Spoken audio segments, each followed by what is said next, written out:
Enggak, Pak. Saya kan mau ngisi 400. Tapi sama dia nggak boleh, Pak. Saya jangan masuk HP. Peristiwa ini terjadi di SPBU di Kecamatan Rupit, Kabupaten Musirawas Utara, Sumatera Selatan, saat pengemudi truk memprotes seorang wanita diduga melakukan penimbunan solar dengan menggunakan minibus warna hitam dengan tangki tambahan berukuran besar. Pengemudi truk yang merekam video sebelumnya mengantri lama dan curiga mobil dengan tangki modifikasi tersebut diperbolehkan mengisi solar lebih banyak. Pengawas SPBU Rupit mengaku mobil yang membawa tangki modifikasi tersebut untuk mengisi solar, namun petugas tidak memberikan solar melebihi dari ketentuan. Jadi kita tidak bisa lihat dari video kan, karena di lapangan ini beda lagi persepsinya.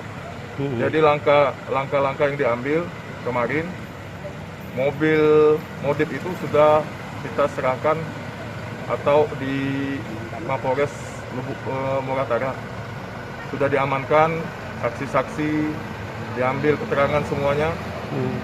Nah, sekarang tinggal nunggu informasi terkait dari pihak kepolisian dan Pertamina.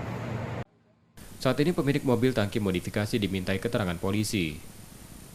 Sukma Aldino, Kompas TV, Muratara, Sumatera Selatan.